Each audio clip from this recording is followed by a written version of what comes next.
Hi, I'm Marika, and today I'd like to talk through 5 things that I think you should know to help you prepare to start your own business. I've been in business now for 8 years, if not slightly more. I've been working since I was 15 and went to university and had a child really young. So at 20, there I was, pregnant at university, and then had my son, would be working 2 jobs at the same time, and met Brad and fell into working for myself. We have several e-commerce selling platforms, social media platforms, where we design and make our own products, personalised, and sell them to the public. So we have had, over these last 8 years, several ups and downs, and we have learned and we have figured things out along the way that I really hope that you will find useful, or you can take some small part away from it to help you with your business, with you starting out and getting to where you want to be. I'd like to put it as learn from my mistakes. I think that's a really good way of doing it. I'll do all the mistakes for you, and then you can go and be fantastically successful. So, like I say, I have 5 hints, tips, points that I think it's important to know when you're starting out a small business, or even if you're right in the middle of it. So, number 1. Work hard and good things will happen. This is my motto, my mantra, my go-to phrase that pops up on a very regular basis. Work hard and good things happen. I say it when I'm stressed, I say it when there's a lot to do, and then I say it when it's going great. Work hard and good things will happen.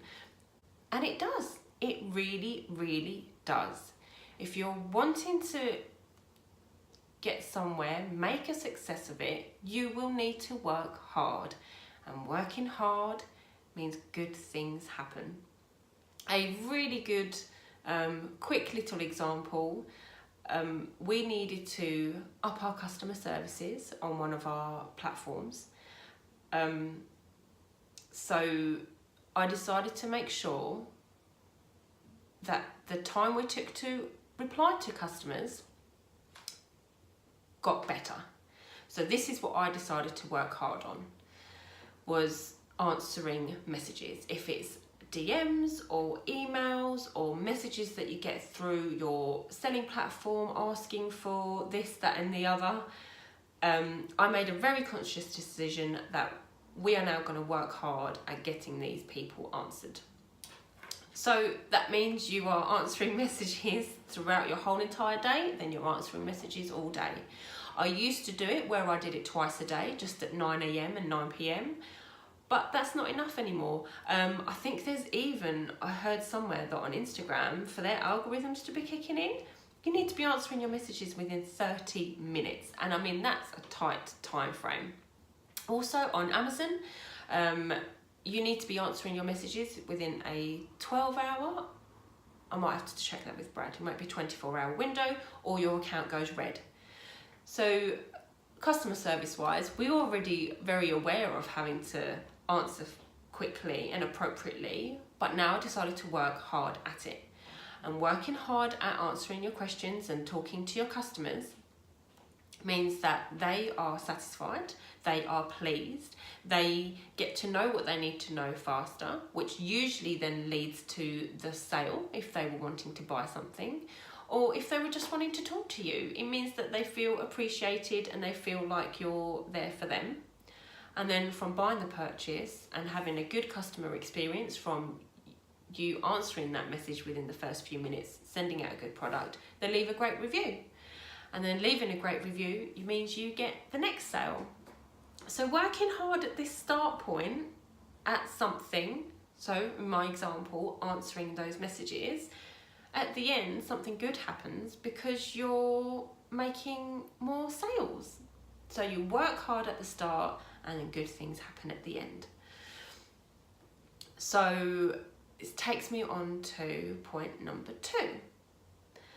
That you will find out pretty fast that there are not enough hours in your day. You will get to midnight and realise that half the things you needed to get done still have not been done. When you're starting out in business on your own or with a partner, there physically is not enough time to get it all done. But I must say, you somehow do find the time. You do find the compromises. You are able to move forward with what you're doing. So I now find that in the mornings, fit into my morning routine, I now have a let's check my messages. It's now in my routine. Like I said, it used to be 9 in the morning, 9 in the evening. Now we have some at 7. I also then fit some in at 12, and then I also fit some in at 6. So just take those extra few minutes, whatever you need to get done can get done.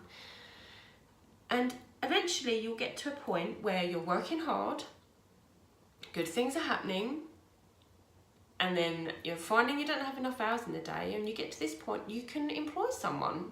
You can employ someone to come and help you out. So we've all been there where you haven't got enough time to get done what you need to do. And it's okay. You can do it the next day, or you can leave something out, or you don't have to do everything. So point number 3, hustle. I'm really liking this word. I seem to be hearing it a lot around the YouTube world and the entrepreneurial world, is that word hustle. And that's what you need to do. You're starting out your own business, you're starting from scratch, or like us, you're just venturing into something new. You need to hustle. And by that I mean, you need to make sure you're taking every opportunity, you are doing what needs to get done to move on with what you want to be doing. So for getting onto YouTube is our new hustle. So for it, I have been preparing for the last month. I have been researching, I have been watching videos, I have been watching YouTube videos, I have been listening to podcasts, I've been on Pinterest, I have been on Instagram. I have been trying to find out as much as I possibly can about how to get started on YouTube. But you've also got to remember, this is a new venture. So we still have our business running, and our business and our studios and our staff. So I already don't have enough hours in the day. I'm already working hard, and now I'm hustling on the side. Again, somehow you find the time. If you really want it, if you really think that's where you need to go, you will find the time. And hustling is great. I mean, I think we have a bit of a bug for it, a bit of an addiction for it, that we like to get as stressed as we possibly can to make things happen. But you've got to do it. If it's not your side hustle, if you're just starting, then you need to do everything you can, know everything you can, research everything you can, and just get going, just get moving, get hustling, get doing it, and then work hard at it. And then not have enough time in your day, and good things are going to start happening. But this does take me on to point number 4. You need to be patient. I cannot stress this enough. You have to be patient. And I am the worst. I need, as soon as I list something or as soon as I do something, I expect a sale straight away. Or I put up an Instagram post, I expect a reaction straight away. I am definitely all for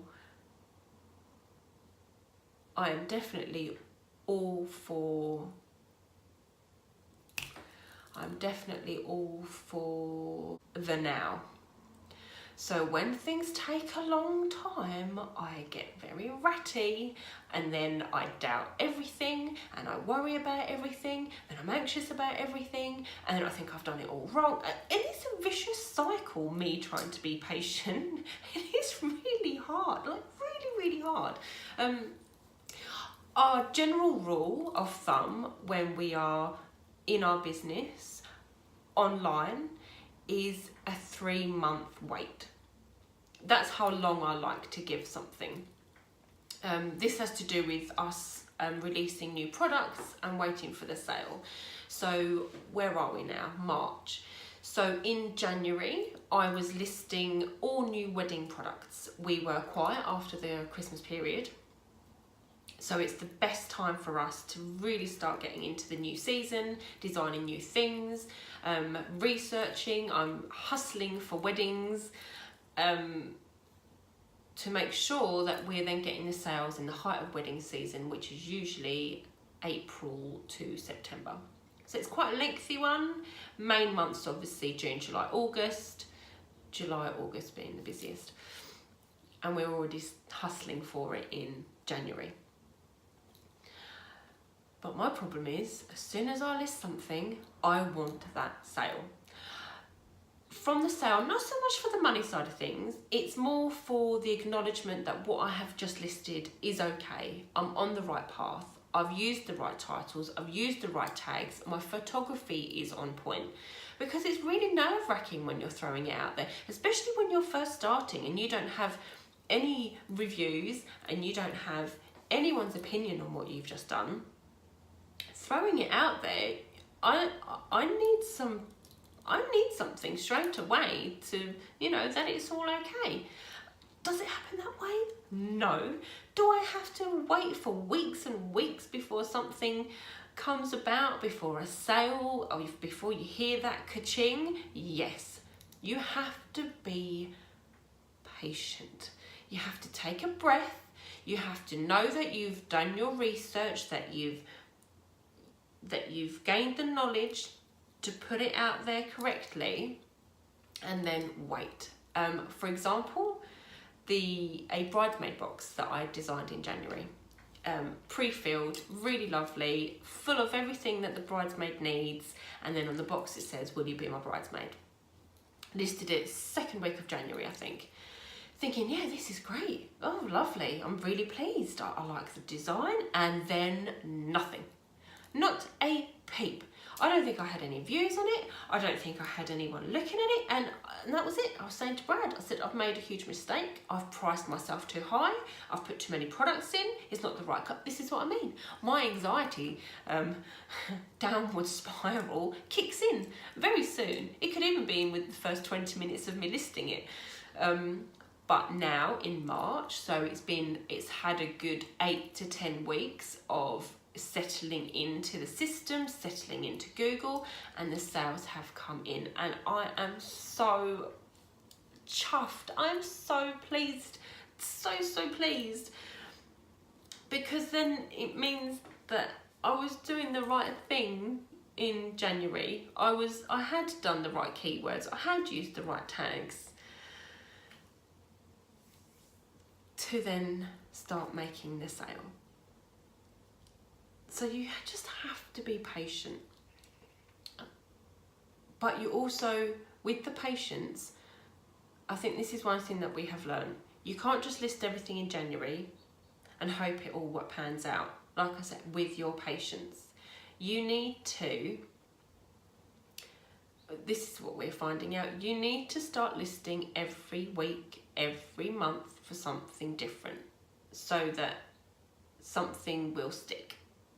So you then have the patience, you throw a lot out there, and then you have the patience to see which one pans out. So point number 5. The customer is always right. And I think this works in both ways. If you're selling that product, it means you've done something well. You've done something good. The customer is only going to buy from you if they like the product. They like the photography, they like what they're purchasing, they like the look of what it is, and you've done that. So you should be proud. You get that sale, the customer is right. You've done the hard work, you've done the hustling, you've been patient, and then the customer buys it.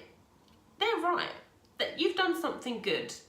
Don't doubt yourself when the sales come through. That's when you should be so proud of yourself that you've been able to work through it all, wait patiently, and then you get the sale. So your customer is right. They are right. But again, from that, you have to take the flip side.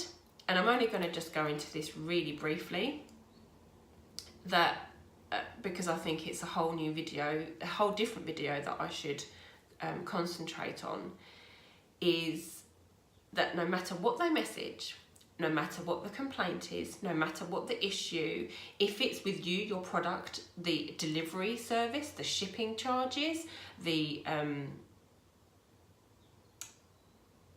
neighbour's dog ate the parcel, the customer is right, and you, as yourself and your business, need to make sure that you do everything to make sure that customer is okay. So a great example, what I have just had, I have sent a lady a parcel. It's been signed for at the other end. So for me, I've done my part. I've sent out my goods within a 2-day period. We allow for 3, and I like to be under that as much as possible because they are personalised gifts. Sent it out in 2-day period. It's been signed for. She's messaged me a few weeks later saying she still hasn't received it, been to the collection point, still nothing there. What am I going to do about it?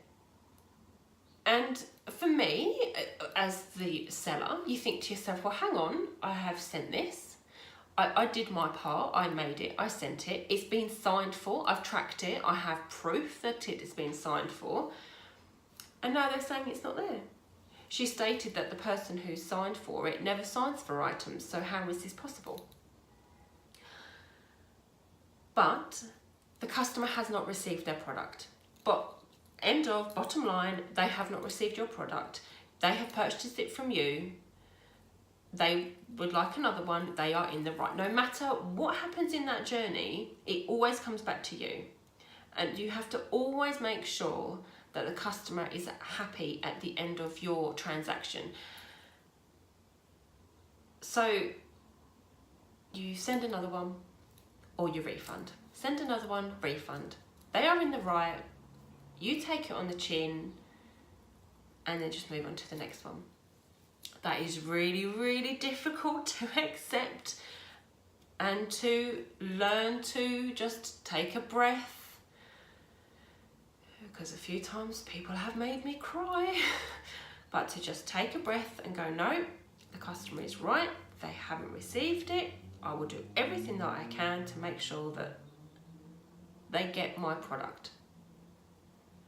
When you're running a small business, when you are just starting out, or even if you're already in the midst of running your business, this is going to slightly contradict what I said at the start of working hard, using up every hour in the day and hustling, is you have to remember to take some time for you.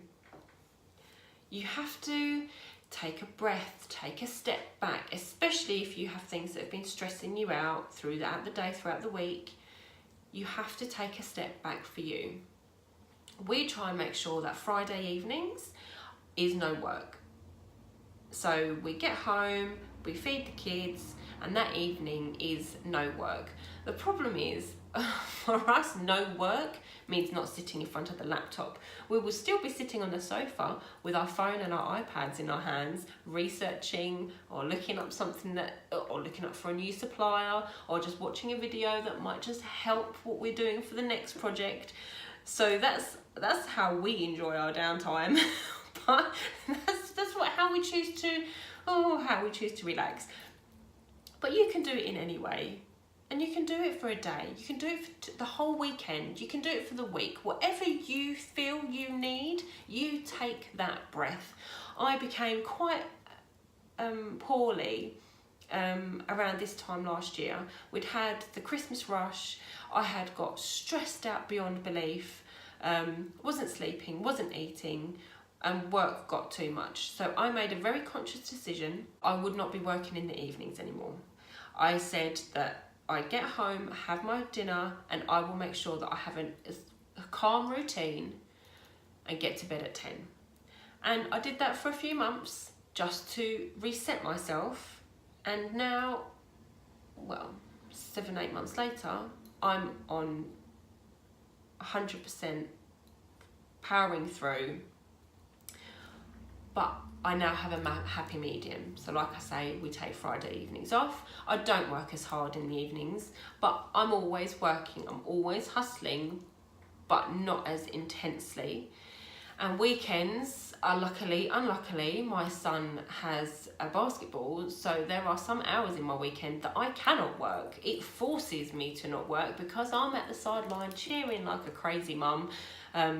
He pretends that he can't hear me, but he must be able to hear my fantastic coaching from the sidelines, even though I know none of the rules. But he hears me. I'm better than the coach. But it takes me out the work zone. It helps me get things into perspective, and then I come back home or go to work on Monday and you start all over again. Thank you so much for watching, and I hope you subscribe and follow and check out all my links below, and I'll see you again really soon. Bye.